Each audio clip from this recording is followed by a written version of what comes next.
It's not easy caring for a person with any type of progressive illness. The care partner's life and responsibilities can often be stretched paper thin. Stress can become a very real issue for both your mental and physical well-being. Gina Shimoda is an occupational therapist, and she's dropping by to help us better understand stress and how it can affect us. Gina, can you tell us a little bit about what it is that an occupational therapist does? Sure. An occupational therapist helps people to solve the problems that may be interfering with their ability to do the meaningful things in their lives. Thanks, Gina. That's great. Now, I know that stress puts a lot of strain on our health and well-being. Can you help me understand what is stress and how does it affect our health? Stress is a physical or emotional factor that causes a bodily or mental tension. It's basically our body's reaction to something that we perceive as dangerous or distressing. So in the short term, stress can be very helpful. For example, if there was a child in danger, we would spring into action and our heart would beat faster and our blood pressure would increase, and those are all good things. What the problem is if stress increases and becomes chronic over time, our body does not adjust well and it can cause chronic diseases like chronic high blood pressure, or it is related also or affiliated with stroke and type 2 diabetes. Being a care partner for someone with dementia must carry with it a lot of stress, even for the most hopeful among us. How can we identify when our stress level is becoming dangerous for our health and both mental and physical health? I think one of the very first things a person needs to do is to know their own stress reactions. And we can have different types of stress reactions. We can have physical stress reactions and we can have emotional stress reactions. So one person, their response might be to have a rapid heartbeat or a rapid breathing. Another person, they might get stomach aches or they may get headaches. So the first step is just to really identify what is your personal stress response, so you know when you're starting to get into danger and need to do something about it. Yes, sometimes I feel my own stress symptoms rising, and I wonder if you can suggest any coping strategies for me when I do feel that I need to de-stress and unwind. What a lot of people do is what we call informal stress management, and that would be things like taking a hot bath, they're going for a long walk, and those are all excellent things to do. In fact, the more you have on your list of informal things you can do, the better off it is. So make a nice list. You know, what can you do? Can you curl up with a book beside a fire, or, you know, phone a friend? People also find going for a massage, taking yoga, Tai Chi, all those things are helpful to reduce our stress response. Those sound like great things to do for yourself when you're experiencing stress. Is there anything else that we can do if we still feel that we need something more?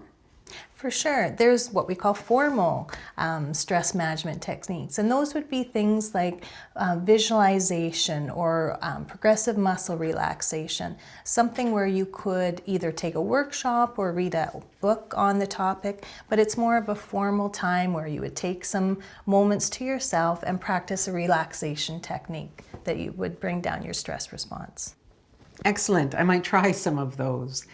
Now, I know that how we feel about ourselves and our self-esteem can also affect stress. You know, how we feel about ourselves affects how we see a situation.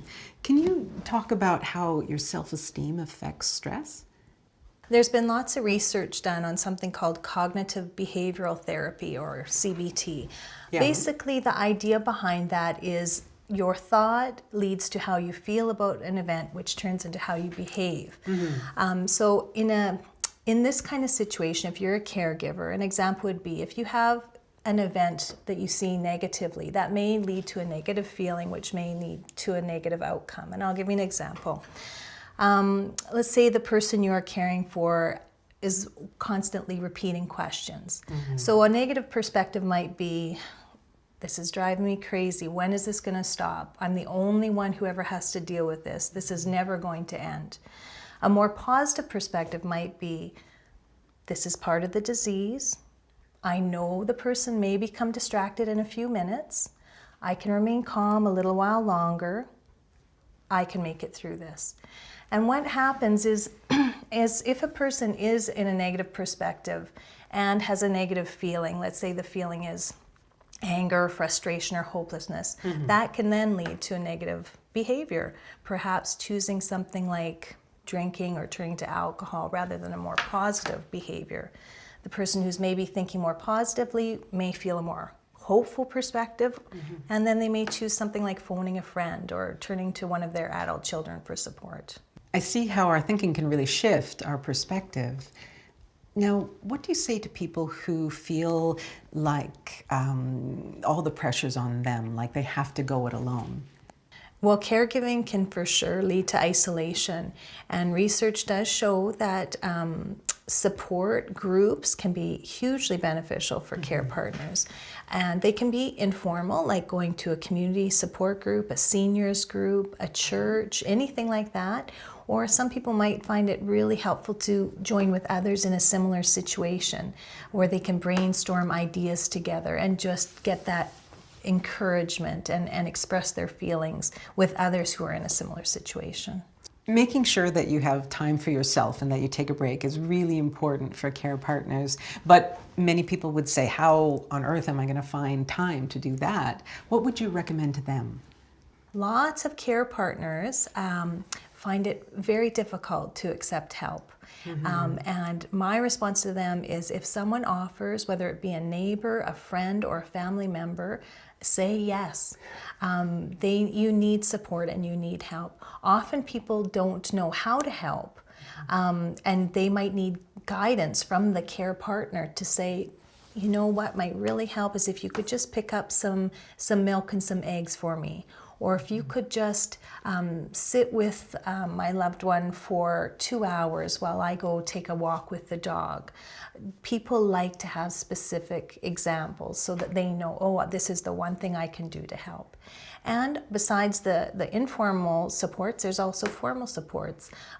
People might need respite care from home care, and home care also provides personal care. So if the loved one is needing help with getting dressed in the morning or not able to manage their activities of daily living, there are supports there as well. And the care partner really does need to be an advocate and a sleuth to find out what is out there to support them. Yeah, a lot of people wouldn't think of those things that they could do to help out, sure. We all know that it's important to take care of ourselves and take a break and manage stress, but it's hard to make it a priority. Why is it so important that care partners manage stress and take that time? I think that if there's one thing they remember, it's just that if they continue on with dealing with chronic stress, it can lead to their own bodies having reactions and having difficulties with chronic diseases. They can then be afflicted with stroke or diabetes or heart conditions. And if they want to be the best caregiver and best care partner they can be, they need to be healthy and balanced so that both individuals are functioning at the optimal level. Thank you so much, Gina. I'm definitely going to pay more attention to what my personal stress symptoms are and how my thinking affects those stress symptoms. I think that that'll help a lot, and I hope that this has given you some good ideas too.